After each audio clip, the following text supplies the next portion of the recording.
Hey gang, me again.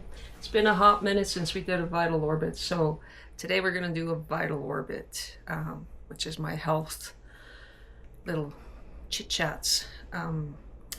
Today I'm gonna talk about prednisone, life on prednisone, and sadly, well, I guess not now, but I know this. Everything that I'm telling you is from personal experience. And I was on steroids for many years, like a half a dozen years at least, and stick to the end because one of the most important things about pred is the wean. And you'll want to hear this because anybody who's on steroids for more than a week or so, it ends up affecting your adrenal glands, and the wean is the process by which you wake up your adrenal glands again, and it is not a pleasant process, especially when you're kind of nearing the end. So that's a bug trying to get out. So it's really important to be fully aware and in control of your own wean because everybody is different. So stick till the end. We'll talk about what pred does to you, why it's beneficial, and how it affects you emotionally. And then I will talk about the wean. So let's get going. All right. So here, why prednisone? Prednisone is a steroidal anti-inflammatory. So if you have an autoimmune disease, there's two elements going on. There's the inflammation, which is a result of your immune system acting up. So when you have a cold or a flu or you cut yourself, your immune system inflames because it goes, oh my goodness, hang tight. You're super annoying, Budo.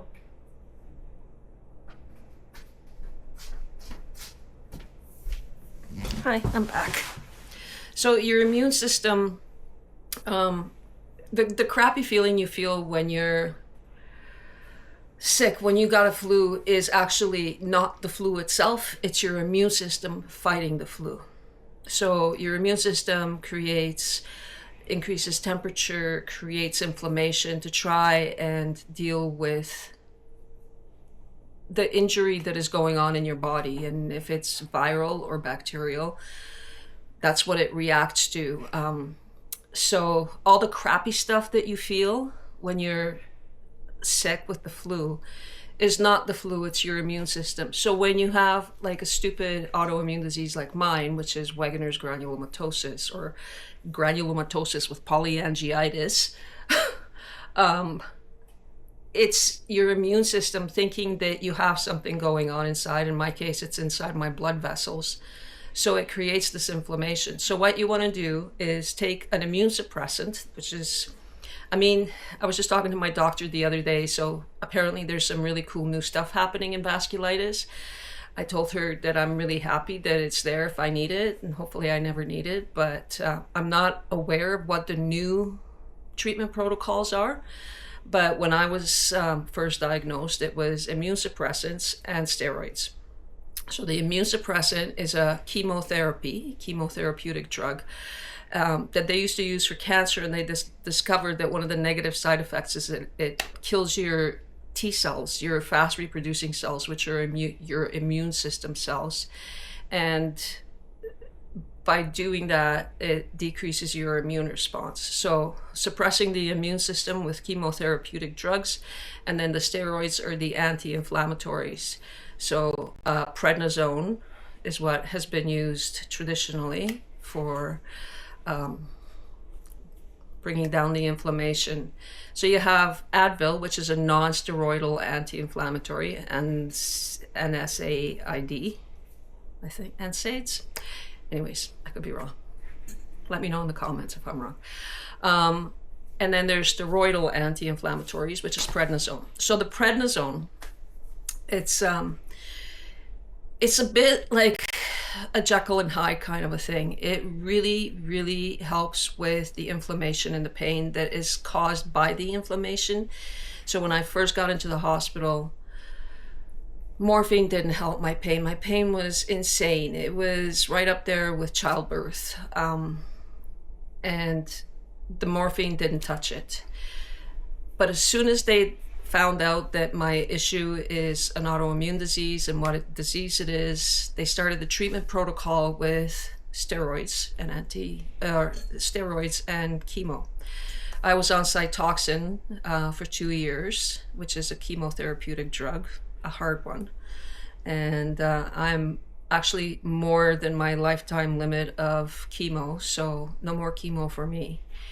And the steroids. And as soon as they gave me the steroids, it was like this unbelievably, like it was like a magic wand. My pain instantly disappeared. They gave me 60 milligrams of steroids, which is pretty high, and I was on that for quite a while. Then you got to wean. But so that's what the steroids are used for. So what normally happens in your body, you need corticosteroids for your basic body functions, and your adrenal glands, which live on top of your kidneys, produce the corticosteroids. Your body produces between 10 to 12 milligrams of corticosteroids a day, and herein lies the problem with the wean. I'll talk about that later. But let's talk about the effects. I'm just looking at notes because there's a lot of shit with Pred. So I'm going to talk about the side effects and some things that you can do to mitigate them. I mean, there's nothing that you can do to eliminate them, but there's stuff you can do to mitigate them.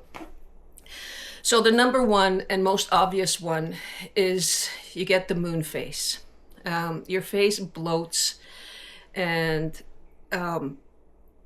what the steroids, it's actually crazy. I'll put a picture of me within a month of itself, what I look like at the beginning of the month and what I look like after a month of taking steroids.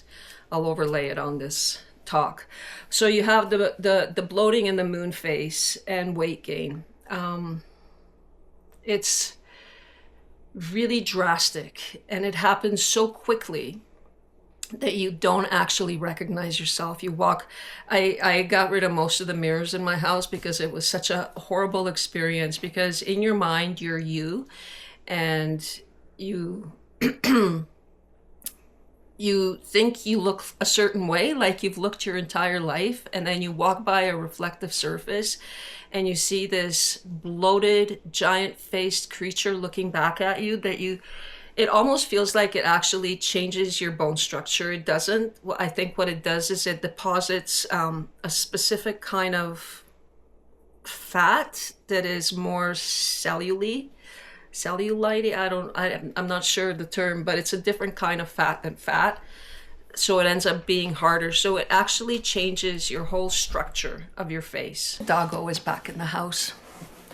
So it literally changes the way you look, because it deposits this stuff on your bones, especially your cheekbones. It was the most bizarre creature that emerged, and tendons and ligaments and everything else becomes weaker. So your face changes, your body changes, you get a buffalo hump on the back of your neck. I'll talk about that in a bit. And people don't recognize you. People that have known you forever and ever will come up this close to your face and not recognize you. And it is the weirdest feeling when you see people's blank look when you say hello or smile and wave, and they have no idea who you are. And I live in a tourist town, so people know each other, but there's also a lot of tourists. We get 2 million people going through every year, and people think that it's just some stranger saying hello. So it's a weird feeling to see this super rapid change in your appearance, and people are like, oh yeah, I'm getting fat too. And I would hear that, and it was like, yeah, but you didn't completely change how you look within a month to an unrecognizable person. So it's a weird physical and psychological little journey.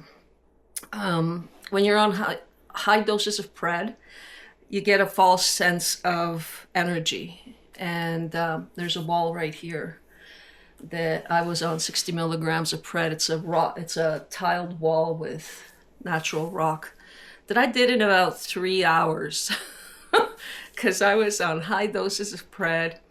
I was sweating my whatever off, and that wall got done. I mean, I was a wreck for the following week, but in that moment, I thought I could do anything. And on the flip side, while you're weaning, your energy levels are insanely low. You feel like you've been literally hit by a truck. That's actually a common phrase on the Weganers forum when we were all talk about weaning off of pred. You feel like you've been hit by a truck. You feel like you're recovering from the biggest full body blow of your entire life, which you kind of are. There's mood alterations, so heightened moods in either direction.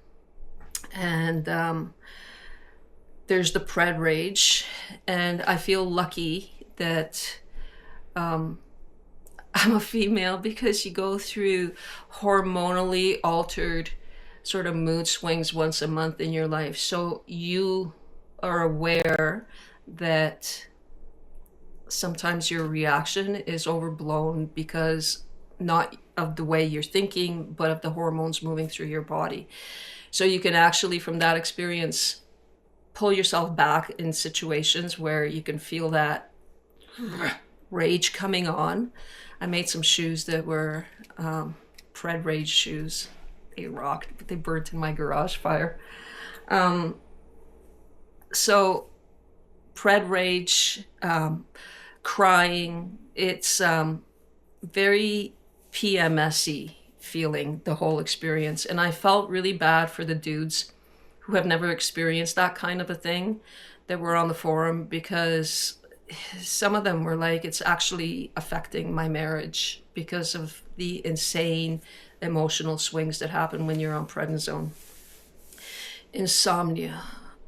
This one, I swear that I slept no more than a couple of hours every night for 2 or 3 years.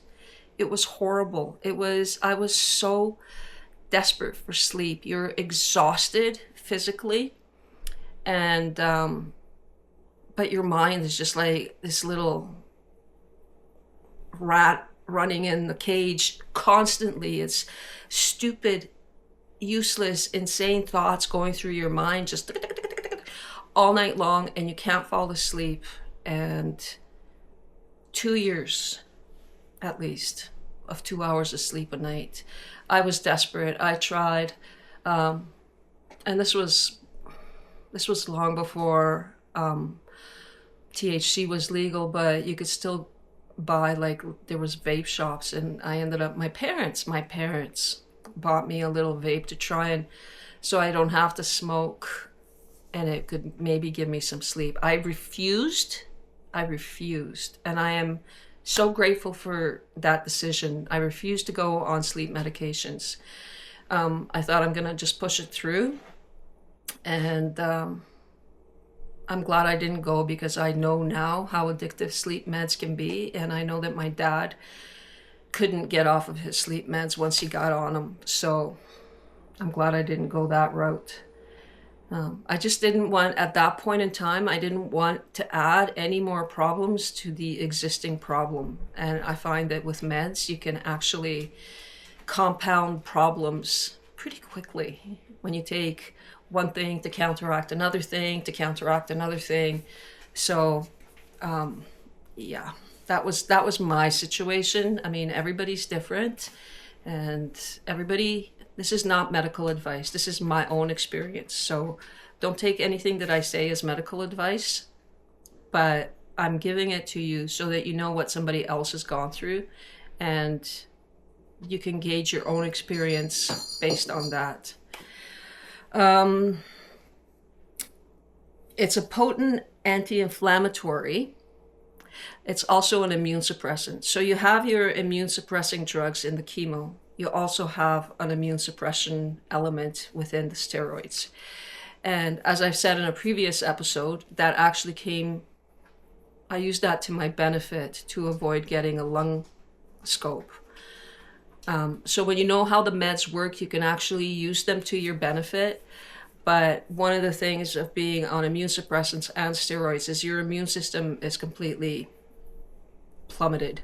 And what your body can normally handle that is not an issue now becomes an issue. So colds, PCP pneumonia, which apparently a huge percentage of the population carries within them, but their immune system is strong enough to prevent it from taking over. And during the AIDS epidemic, it was PCP pneumonia that would actually be one of the bigger causes of death for people that had AIDS, which is an immune deficiency syndrome. So when you're on chemo and prednisone, you're killing your immune system, so you're opening yourself up to all of these things. I'm just gonna throw a side point in there. The World Health Organization's disease classification list. Maybe I'll do an episode on that, which actually really, really bothers me because autoimmune disease is not its own etiological group in there. So if you died of PCP pneumonia when you have AIDS, they would say that your cause of death was AIDS. If you die of PCP pneumonia because you have autoimmune disease and your immune system is suppressed from the drugs, your cause of death is not autoimmune disease, it is pneumonia. So, anyways, back to the story. Be really careful when you're on steroids, and presumably if you are dealing with an autoimmune disease, you're probably taking some sort of an immune suppressant. So keep yourself safe. Go back to my previous episode on hypochlorous acid. I'll link it in the end of this episode. And make yourself some hypochlorous acid and keep it in your pocket. If you're on steroids, have a little nose squirter in your pocket so that if anybody around you is coughing or sick, give yourself a little, it's the invisible mask. So you completely protect yourself, unless you're like mouth breathing, but you protect yourself from other people's germs. And if you're immune suppressed, it's unbelievably helpful. Unbelievably helpful. What else? An altered state of mind. You're spacey and hyped up at the same time. You are way more forgetful than post-pregnancy or a lifetime of smoking weed. Like, you forget, you are a total space cadet. Running empty thoughts with no way of putting the brakes on. So you're both spacey and you're hyped up. Fun stuff, right?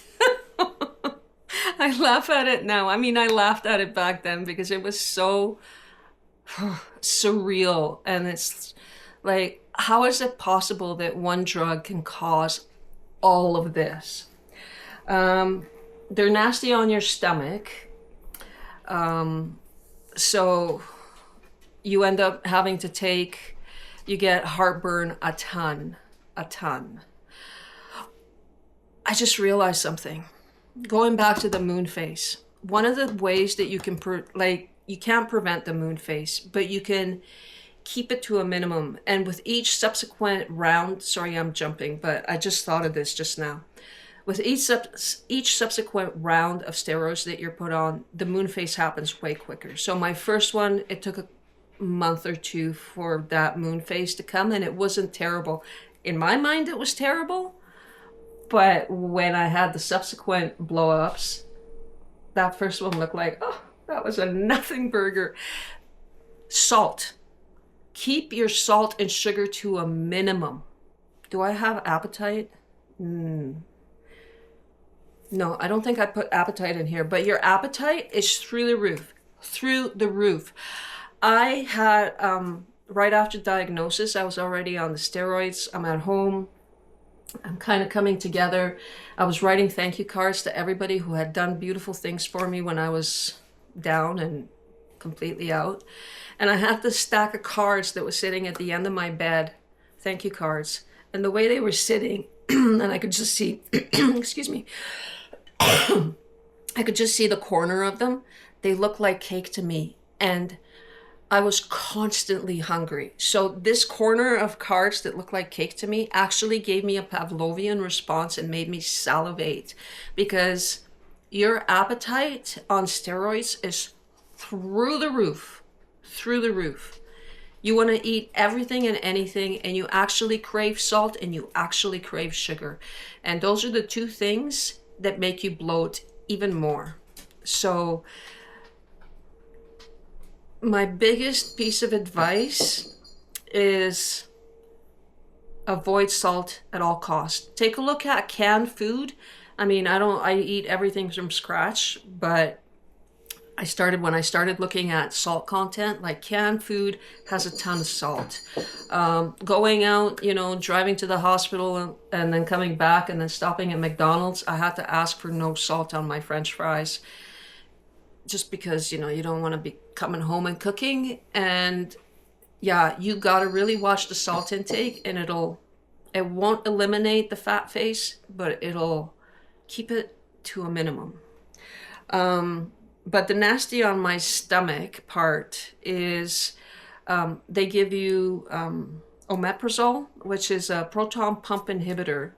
And it really helped with the acid reflux that the Pred causes. And it's actually, proton pump inhibitors are very safe. And some people use it all the time. I only ended up using it when I needed it, and it really helps. And I have a ton of it left behind because, well, not a ton, but and I always take it with me, because if I'm out and about and I eat the wrong thing, I can pop one.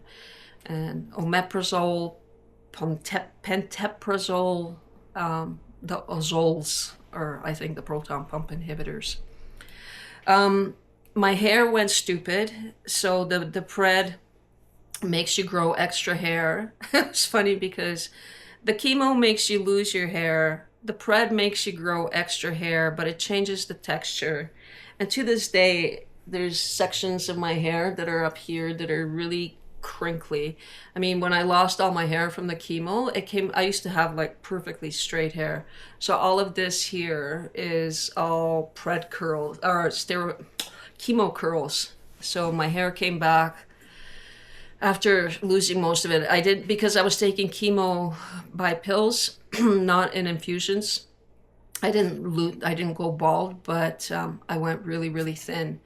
The hair on top got crinkly, the hair on the bottom got wavy, and then when it all came back when I finished the chemo, I had the most beautiful hair that came back. Oh my God, it was so full and thick, and loved it. Now I'm back to scraggly.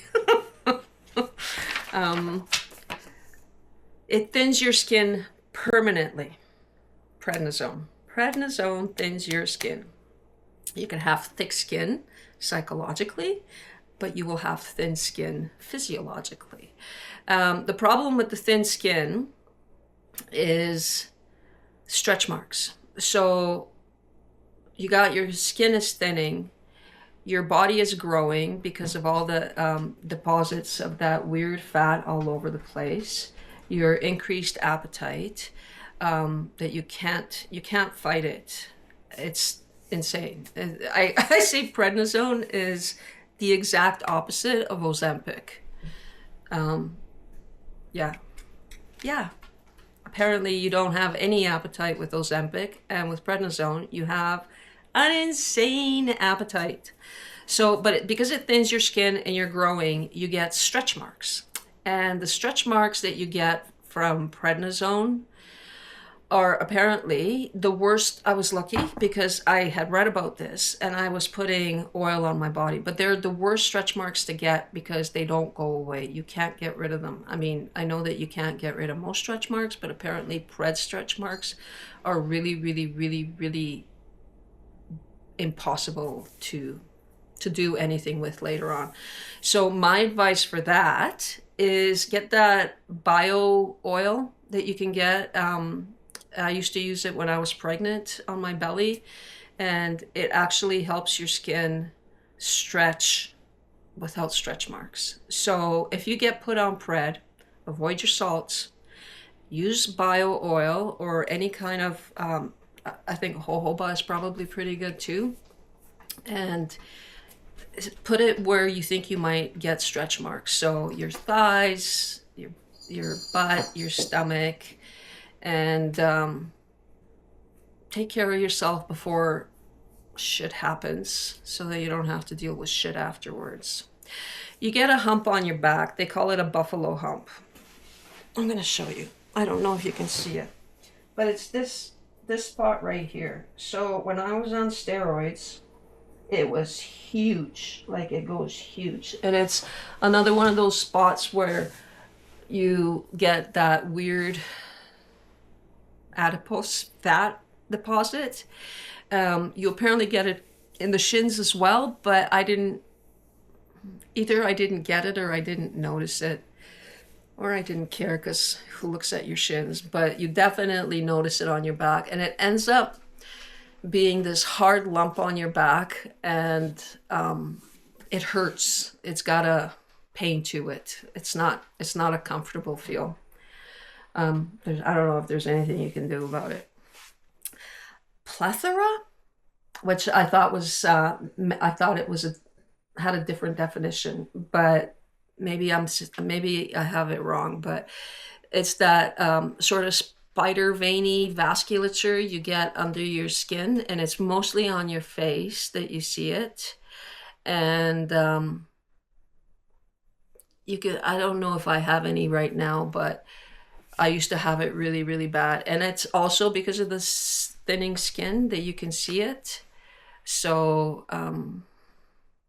not much you can do about that. Maybe there's things you can do now. Maybe because there's a lot more things on the market now that you can get, like the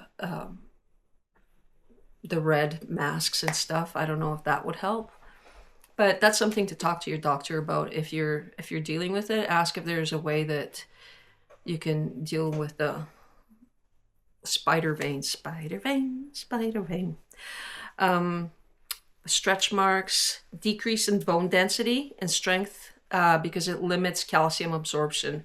So the fix for that is take extra calcium and vitamin D. So whatever you're taking, I was put on Fosamax at the beginning, but that is it helps your calcium absorption, but it's a really crappy drug to take because you can't take it. You got to take it 2 hours before or 2 hours after food. You can't be laying down. You got to be upright to take it. There was just so many rules with that drug, and I was on it for one round. So that was maybe a few months, and that was it. After that, I just started taking calcium and vitamin D. And aside from my injury in my shoulder, I can ski and I can bike, and things have been okay. Avascular necrosis. So there's a couple spots on your body where the blood flows in an opposite direction. So your hips, where else was it? Oh, dang it. Hips, heels, and hands. There, I'm so smart. That's all from my, I'm actually reading these things from my Weggies Unite blog that I had done right when I first got sick. WeggiesUnite.blogspot.com if you're interested. But avascular necrosis, so there's a weirdness, a rare but possible condition where the ends of certain bones where the blood flows in an opposite direction to most can die off. So this is not a good thing. And so if your hips or your hands or your heels give you problems, check with your doctor and just eliminate that possibility out of the equation. I don't know what they would do to mitigate it. This is just me thinking. Maybe blood thinners. I'm not sure. I have no idea. I didn't have to deal with that. And thank you, God, or whoever's in charge. Thank you. But I know that that is a possibility with Pred. And that's one of the potential super shitty side effects. Eye problems, glaucoma, cataracts can be induced by long-term Pred use. I have a lot of floaters in my eyes, and I have since I was on the drugs. Constantly see little floaters in my eyes, but I attribute it to my many years of being on Pred and stupid drugs. So, I just look past them. But it's worth noting. It's good to know the things that can come up when you're on prednisone, just so that you're an informed, well-aware patient. And that is the purpose of me doing this. I want you to know that you do come out on the other end.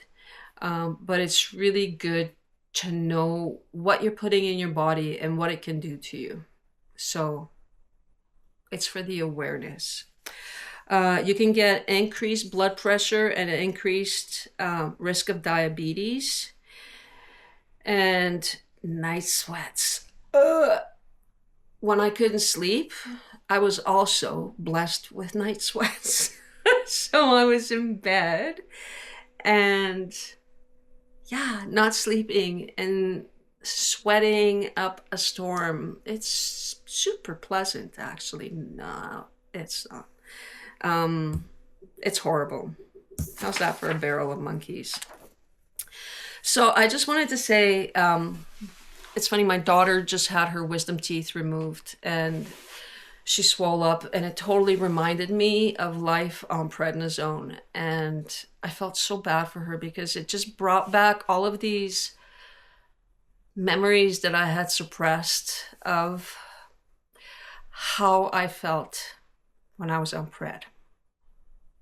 And it sucked. It sucked because I'm a social person, or I used to be. I'm a hermit now, and being on chemo and Pred has a huge part to do with that. But I had this urge to apologize to people for how I looked. And it really, really sucked. And I hated going downtown in this town that I know everybody. Whew, I didn't expect this. And I hated how it made other people feel shitty because they couldn't recognize me. And they would, I could see how bad they felt once they realized it's me, and seeing how horrible and ridiculous and Quasimodo I looked. And then they felt bad, and I hated making people feel bad because of the way I look. And it was not pleasant. So I ended up turning myself into a hermit, mostly because I hated the way that I made other people feel. And your self-esteem just plummets, and you feel like nothing that you say can be taken seriously because of the way you look. And I'm not a vain person. I never, look at me. I'm not a vain person. But having your sense of self change so dramatically and so quickly is hard on the brain and hard on your self-esteem. And I really went inwards at that time because It was hard to explain to people how you feel. It was hard to see people feel shitty for their own lack of recognition. But I mean, I never, ever held that against anybody because I wouldn't recognize myself. Like I said, I would see reflections of myself, and it wasn't me. 100% wasn't me. Um, and yeah, be good to yourself. Know that it goes away, and the weaning process is hard.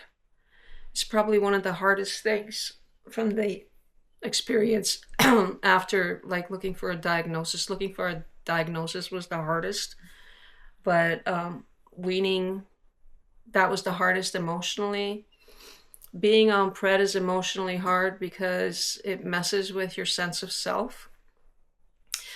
Weaning off a pred is hard physiologically because now you're trying to get an organ back into function that has been put out of commission and has been atrophying for as long as you've been on pred. So that's what I'm going to talk about next, weaning off a pred. I didn't expect that to happen. Really, I'm holding on to some stuff. Weaning off a pred. So like I said, here's your kidneys. They're the size, I think, of your fists. And there's these little things on top of each kidney that's called an adrenal gland. It's the size of a bean. And that bean is what produces all the corticosteroids that your body needs on a daily basis. As I said earlier, we make about 10 to 12, I think, milligrams of corticosteroids a day, and that's what we need to function. So you put your body on 60 milligrams of pred. Now you have way more corticosteroids in your body than you actually need. So your adrenals are like, ooh, let's take some time off. They go on a beach holiday somewhere inside your body. Well, and they stop working. They slowly stop working. And after they stop working for a while, they start to actually kind of atrophy, so, which means they kind of just start to shrivel up because they haven't been working. So the longer you're on pred, the more your adrenals have atrophied. Now you start weaning to get back to normal because you can't be on pred your whole life. I mean, some people have to be with, you know, organ transplants and things like that, just to help with acceptance of the organ in your body. But with this stuff, the goal is to get off of pred. Some people also can't do it because they get to a certain point and it flares them up. So some people end up being on low doses of pred for their entire life. But getting off the pred is so hard. And I know that some doctors will give you a regimen to get off the pred. And my dad's doctor did this. And my dad was the kind of guy who followed doctor's instructions to a T. And if something was wrong, he didn't actually go and say, hey, things are kind of feeling shitty. Is there anything I can do? He just followed the instructions, and he ended up putting himself in adrenal crisis because he weaned off his pred way too fast. And he almost freaking died from weaning off a pred because he did it way too fast. His body was screaming. His adrenal glands were not coming back into action at the rate that the doctor had prescribed his wean. And ever since then, he's like, I'm never touching prednisone again, because that was one of the worst experiences of his life. So this is what you got to do when you're weaning off a pred. Remember that they have protocols, but the protocols treat every human being as the same creature, and we're not the same creature. There's distribution of all sorts within the human species. And some people's adrenal glands will bounce back faster, some will bounce back slower. So I was lucky enough to have a doctor that supported me doing it at my own pace. And I love my doctor. I have said this before. She is the best thing that ever happened to me. But she is so supportive, and she believes that each patient is their own separate entity, and she supported me in doing it at my own pace. And I've been off of steroids now. The last time I went on steroids, I think, for a very short period of time was 2019 when I had my last flare. And before that, I think 2016. So I've been lucky. So here's what you do. So you're on 60 milligrams of Pred. And the doctor says, take off 5 or 10 milligrams, stay there for a week, take off another 5 or 10. What I did was I would take off 5 milligrams at a time. And then I would see how I felt. The first couple of days, you feel a little bit off because now your body's used to having that amount. So the first couple of days, you feel a little bit off. See how you feel for the rest of it. And then if you feel okay for the rest of it, take another 5 off and keep doing that. If you don't feel okay at the end of it, start doing one day, say 60, one day 55, one day 60, one day 55. So now you're kind of doing, you're basically between you're averaging out 57.5. So you're doing it that way. You can alternate days and to average out, and it helps your body a little bit with dealing with the drop. And you can do this, and it's usually not a problem until you get to about 15. After 15, you're dropping 1 milligram. I'm dropping 1 milligram per drop. So it takes quite a while to get down. And sometimes you'll drop 1 milligram and find that it's actually not jiving with you. Where it gets really, really hard is below 10 milligrams. Because now you're going below what your body needs to function properly. And what you're doing is with each drop, you're waking up your adrenals. Up until 10, 12 milligrams, you still have enough in your body to do your daily function. But once you get below that 12 milligrams, and now you're dropping, think about that, it's a much larger percentage of the whole that you're dropping. When you drop even 1 milligram out of 12 or 11, it's a much larger, like you're dropping, say, 10% if you're like dropping 1 milligram at 10 milligrams. So you're dropping a much larger portion of what you've got, and you're also going below the threshold of what you need. And this is the point where you're waking your adrenals up. So this is the point where you really, really, really have to listen to your body. And sometimes it takes a long time. And I know a lot of people that have ended up flaring when they get below 10 because now you're waking your adrenals up and you don't have enough, and it creates a panic physiologically in your body, and you can flare yourself up. So you got to be so conservative and so aware of your body. And this is where you actually feel like you get hit by a truck. It is the worst part, is dropping from 10 to 0. It takes a long time. It's not pleasant in the least. You have no energy. You're hurting and achy all the time.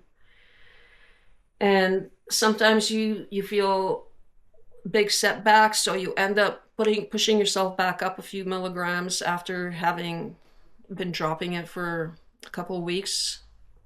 So there's a lot of this going on at the very end of your wean, especially if you've been on them for a long time and your adrenals are completely shot.